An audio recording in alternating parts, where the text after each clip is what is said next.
君への想い忘れないように胸深く刻み込むから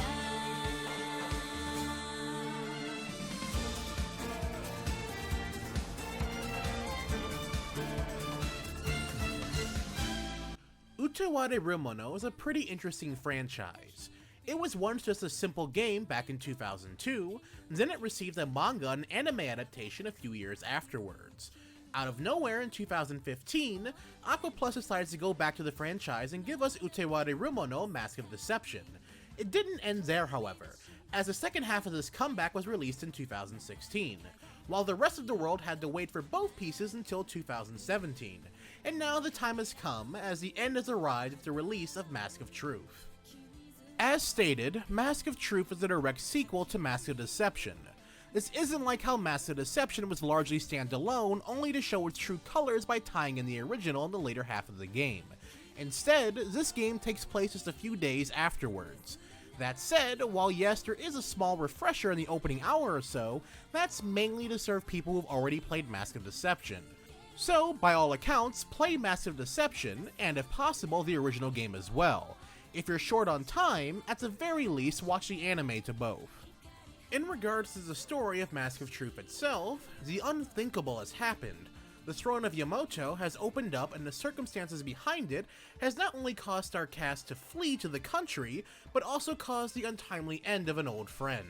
The bad times don't stop there, however. All hell has broken loose due to the fact that the country of Tusker has decided to go to war with Yamato in retaliation of their previous invasion. Overall, honestly, not much has changed from the previous entry. It's still a very story-focused game. Most of the time you'll be reading it like a visual novel, and when the actual 3D models kick in for a cutscene, it's time for a battle sooner or later. These cutscenes are also in much larger scale in comparison to the first game.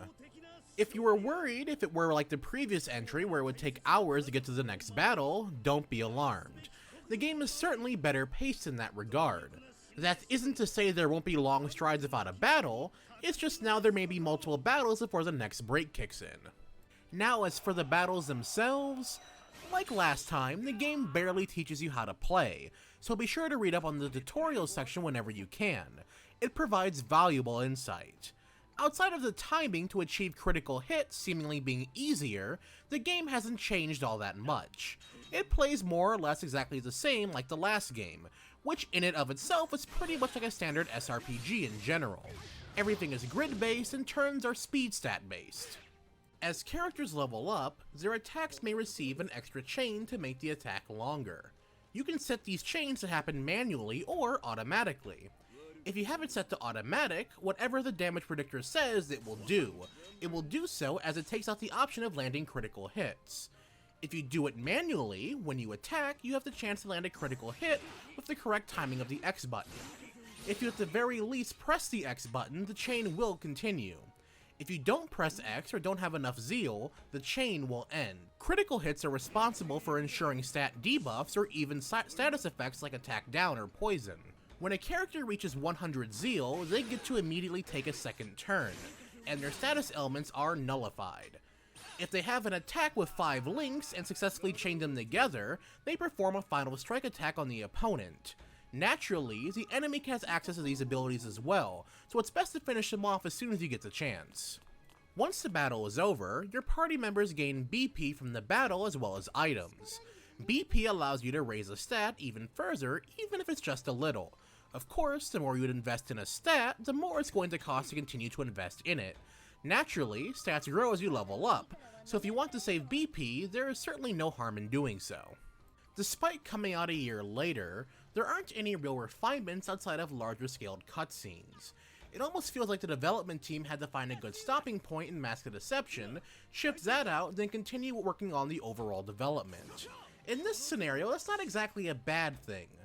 The game's artwork and battle animations are still nothing but stunning, and the music is still very charming. When you hear a one-off story getting a sequel over 10 years after release, it almost feels worrying as to what they may bring to the table, especially because the original was so beloved.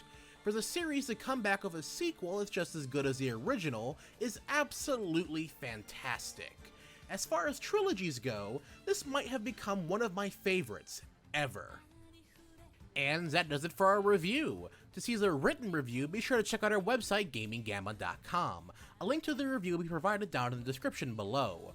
Also, if you have any comments or questions in regards to the review, please leave them down in the comment section below as well. I'd love to hear from you. Also, if you're just finding me for this review, hey, be sure to subscribe and stick around for a while for future Let's Plays, reviews, commentaries, and more. We'll have a ton of fun here together. And if you're already subscribed, be sure to click on that bell to be notified when I upload next. And as always everyone, thanks for watching.